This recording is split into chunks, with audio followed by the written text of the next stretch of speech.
नमो भगवते तस्मै कृष्णायाद्भुतकर्मणे रूपनाम विवेदेन जगत्कीर्ति यतः सच्चिदानन्दरूपाय विश्वोत्पत्त्यादिहेतवे तापत्रयविनाशाय श्रीकृष्णाय वयं नुमः। श्रीमद्भागवत महापुराण प्रथम स्कंध 9वां अध्याय। युधिष्ठिरादि का भीष्म जी के पास जाना और भगवान श्री कृष्ण की स्तुति करते हुए भीष्म जी का प्राण त्याग करना। सूत जी कहते हैं, इस प्रकार राजा युधिष्ठिर प्रजाद्रोह से भयभीत हो गए। फिर सब धर्मों का ज्ञान प्राप्त करने की इच्छा से उन्होंने कुरुक्षेत्र की यात्रा की, जहाँ भीष्म पितामह सरसैया पर पड़े हुए थे। शौनकादिक ऋषियों, उस समय उन सब भाइयों ने स्वर्ण जटित रथों पर, जिनमें अच्छे अच्छे घोड़े जुते हुए थे, सवार होकर अपने भाई युधिष्ठिर का अनुगमन किया। उनके साथ व्यास, धौम्य आदि ब्राह्मण भी थे। शौनक जी, अर्जुन के साथ भगवान श्री कृष्ण भी रथ पर चढ़कर चले। उन सब भाइयों के साथ महाराज युधिष्ठिर की ऐसी शोभा हुई मानो यक्षों से घिरे हुए स्वयं कुबेर जी जा रहे हों। अपने अनुचरों और भगवान श्री कृष्ण के साथ वहां जाकर पांडवों ने देखा कि भीष्म पितामह स्वर्ग से गिरे हुए देवता के समान पृथ्वी पर पड़े हुए हैं। उन लोगों ने उन्हें प्रणाम किया। शौनक जी, उसी समय भरतवंशियों के गौरव रूप भीष्म पितामह को देखने के लिए सभी महर्षि, देवर्षि और राजऋषि वहां आए। पर्वत, नारद, धौम्य, भगवान व्यास, बृहद्रष्व, भरद्वाज शिष्यों के साथ परशुराम जी, वशिष्ठ, इंद्र, प्रमद, तृत, घृत, समद, असित, कच्छीवान, गौतम, अत्रि, विश्वामित्र, सुदर्शन तथा और भी सुखदेव आदि शुद्ध हृदय महात्मागण एवं शिष्यों के सहित कश्यप, अंगिरापुत्र, बृहस्पति आदि मुनिगण भी वहां पधारे। भीष्म पितामह धर्म को और देश काल के विभाग को, कहाँ किस समय क्या करना चाहिए, इस बात को जानते थे। उन्होंने उन बड़भागी ऋषियों को सम्मिलित हुआ देखकर उनका यथायोग्य सत्कार किया। वे भगवान श्री कृष्ण का प्रभाव भी जानते थे, अतः उन्होंने अपनी लीला से मनुष्य का वेश धारण करके वहां बैठे हुए तथा जगदीश्वर के रूप में हृदय में विराजमान भगवान श्री कृष्ण की बाहर तथा भीतर दोनों जगह पूजा की। पांडव बड़े विनय और प्रेम के साथ भीष्म पितामह के पास बैठ गए। उन्हें देखकर भीष्म पितामह की आंखें प्रेम के आंसुओं से भर गईं। उन्होंने उनसे कहा, धर्मपुत्रों, हाय हाय, यह बड़े कष्ट और अन्याय की बात है कि तुम लोगों को ब्राह्मण, धर्म और भगवान के आश्रित रहने पर भी इतने कष्ट के साथ जीना पड़ा, जिसके तुम कदापि योग नहीं थे। अतिरथी पांडु की मृत्यु के समय तुम्हारी अवस्था बहुत छोटी थी।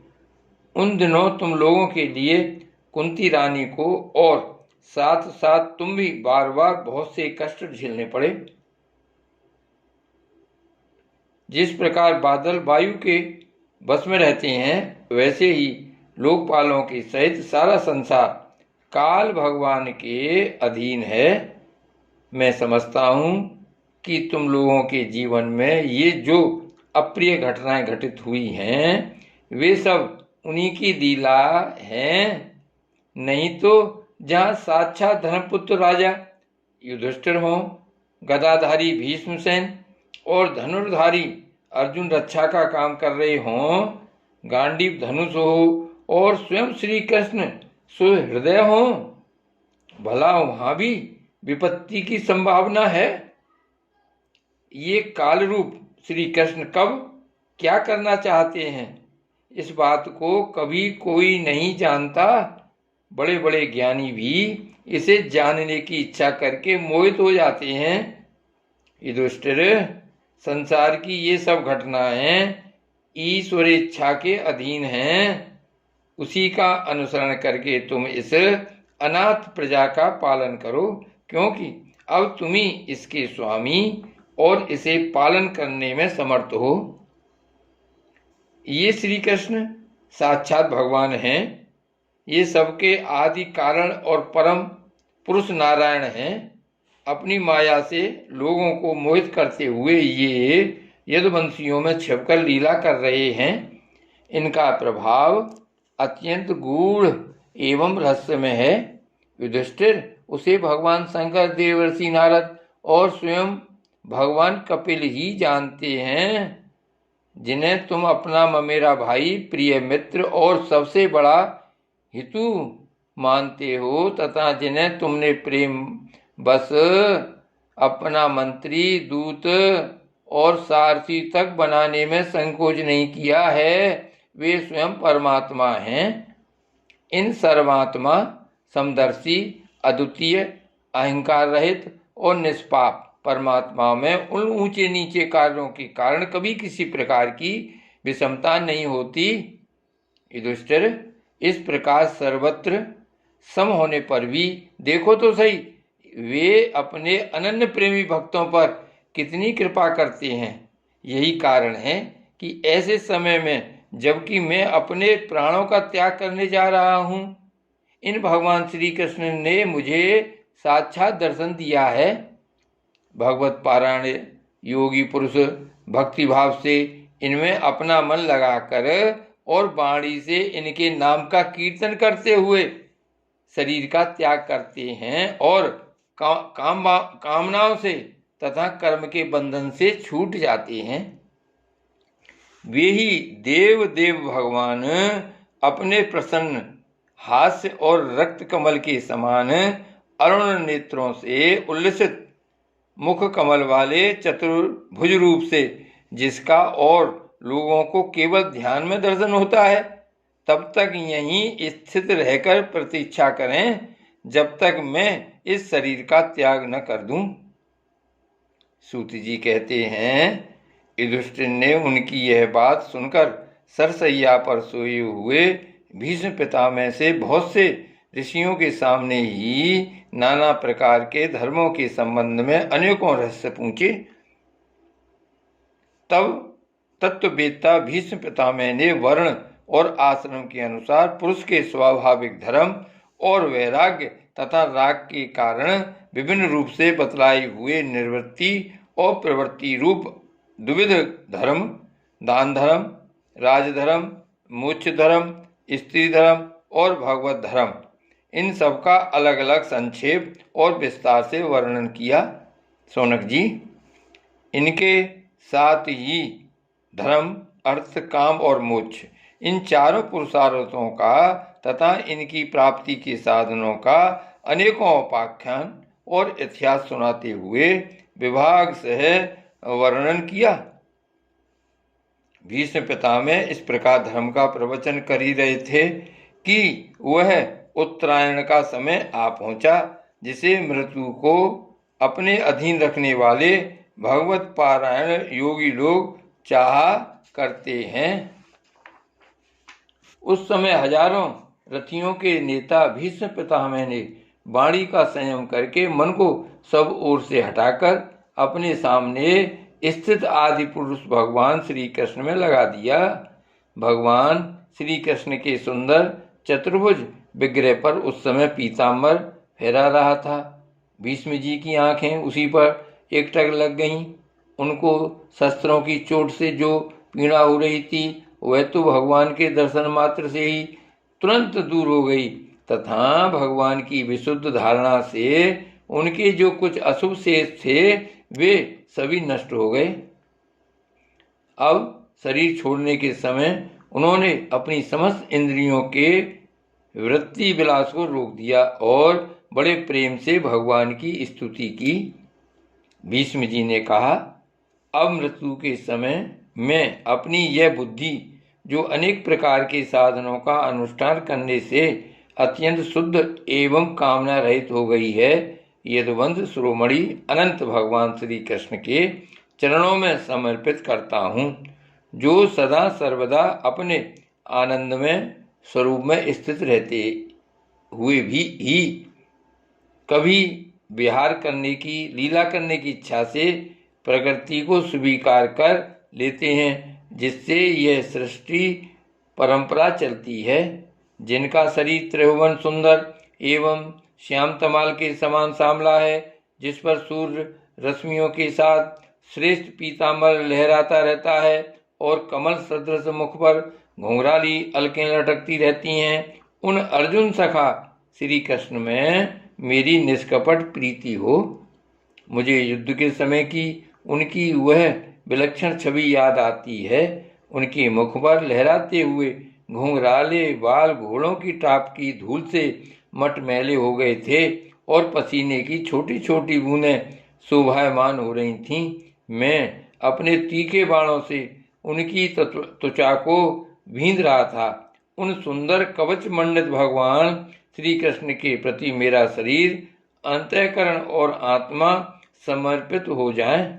अपने मित्र अर्जुन की बात सुनकर, जो तुरंत ही पांडव सेना और कौरव सेना के बीच में अपना रथ ले आए और वहां स्थित होकर जिन्होंने अपनी दृष्टि से ही शत्रु पक्ष के सैनिकों की आयु छीन ली, उन पार्थ सखा भगवान श्री कृष्ण में मेरी परम प्रीति हो। अर्जुन, जब दूर से कौरवों की सेना के मुखिया हम लोगों को देखा, तब पाप समझकर वह अपने स्वजनों के वध से विमुख हो गया। उस समय जिन्होंने गीता के रूप में आत्मविद्या का उपदेश करके उसके सामयिक अज्ञान का नाश कर दिया, उन परम पुरुष भगवान श्री कृष्ण के चरणों में मेरी प्रीति बनी रहे। मैंने प्रतिज्ञा कर ली थी कि मैं श्री कृष्ण को शस्त्र ग्रहण कराकर छोड़ूंगा। उसे सत्य एवं ऊंची करने के लिए उन्होंने अपनी शस्त्र ग्रहण न करने की प्रतिज्ञा तोड़ दी। उस समय वे रथ से नीचे कूद पड़े और सिंह जैसे हाथी को मारने के लिए उस पर टूट पड़ता है, वैसे ही रथ का पहिया लेकर मुझ पर झपट पड़े। उस समय वे इतने वेग से दौड़े कि उनके कंधे का दुपट्टा गिर गया और पृथ्वी कांपने लगी। मुझ आतताई ने तीखे बाण मार मार कर उनके शरीर का कवच तोड़ डाला था, जिससे सारा शरीर लुहान हो गया था। अर्जुन के रोकने पर भी वे बलपूर्वक मुझे मारने के लिए मेरी ओर दौड़े आ रहे थे। वे ही भगवान श्री कृष्ण जो ऐसा करते हुए भी मेरे प्रति अनुग्रह और भक्त वत्सलता से परिपूर्ण थे, मेरी एकमात्र गति हों, आश्रय हों। अर्जुन के रथ की रक्षा में सावधान जिन श्री कृष्ण के बाएं हाथ में घोड़ों की रास थी और दाहिने हाथ में चाबुक, इन दोनों की शोभा से उस समय जिनकी अपूर्व छवि बन गई थी, तथा महाभारत युद्ध में मरने वाले वीर जिनकी इस छवि का दर्शन करते रहने के कारण सारूप्य मोक्ष को प्राप्त हो गए, उन्हीं पार्थ सारथी भगवान श्री कृष्ण में मुझ मरणासन्न की परम प्रीति हो। जिनकी लटकीली सुंदर चाल, हाव भाव युक्त चेष्टाएं, मधुर मुस्कान और प्रेम भरी चितवन से अत्यंत सम्मानित गोपियां रासलीला में उनके अंतर ध्यान हो जाने पर प्रेमोन्माद से मतवाली होकर जिनकी लीलाओं का अनुकरण करके तन्मय हो गई थीं, उन्हीं भगवान श्री कृष्ण में मेरा परम प्रेम हो।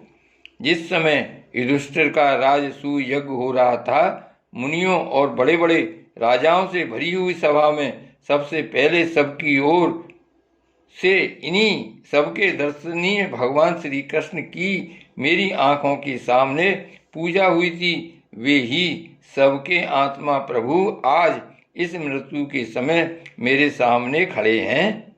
जैसे एक ही सूर्य अनेक आँखों से अनेक रूपों में दिखते हैं, वैसे ही अजन्मा भगवान श्री कृष्ण अपने ही द्वारा रचित अनेक शरीरधारियों के हृदय में अनेक रूप से जान पड़ते हैं। वास्तव में तो वे एक और सबके हृदय में विराजमान हैं ही। उन्हीं इन भगवान श्री कृष्ण को मैं भेद भ्रम से रहित होकर प्राप्त हो गया हूँ। सूति जी कहते हैं, इस प्रकार भीष्म पितामह ने मन, वाणी और दृष्टि की वृत्तियों से आत्मस्वरूप भगवान श्री कृष्ण में अपने आप को लीन कर लिया। भगवान सूत जी कहते हैं, इस प्रकार भीष्म पितामह ने मन, वाणी और दृष्टि की वृत्तियों से आत्मस्वरूप भगवान श्री कृष्ण में अपने आप को लीन कर दिया। उनके प्राण वहीं विलीन हो गए और वे शांत हो गए। उन्हें अनंत ब्रह्म में लीन जानकर सब लोग वैसे ही चुप हो गए जैसे दिन के बीत जाने पर पक्षियों का कलरव शांत हो जाता है। उस समय देवता और मनुष्य नगारे बजाने लगे। साधु स्वभाव के राजा उनकी प्रशंसा करने लगे और आकाश से पुष्पों की वर्षा होने लगी। सौनक जी, युधिष्ठिर ने उनके मृत शरीर की अंत्येष्टि क्रिया कराई और कुछ समय के लिए वे शोक मग्न हो गए। उस समय मुनियों ने बड़े आनंद से भगवान श्री कृष्ण की उनके रहस्यमय नाम ले लेकर स्तुति की। इसके पश्चात अपने हृदयों को श्री कृष्ण में बनाकर वे अपने अपने आश्रमों को लौट गए। तदंतर भगवान श्री कृष्ण के साथ युधिष्ठिर हस्तिनापुर चले आए और उन्होंने वहां अपने चाचा धृतराष्ट्र और तपस्विनी गांधारी को ढाढ़स बनाया। फिर धृतराष्ट्र की आज्ञा और भगवान श्री कृष्ण की अनुमति से समर्थ राजा युधिष्ठिर अपने वंश परंपरागत साम्राज्य का धर्म पूर्वक शासन करने लगे। श्री भागवत भगवान की जय। श्री गोवर्धन नाथ की जय। श्री वल्लभाधीश की जय। श्री गोकुलनाथ की जय। जय जय श्री गोकुलेश, जय जय श्री गोकुलेश।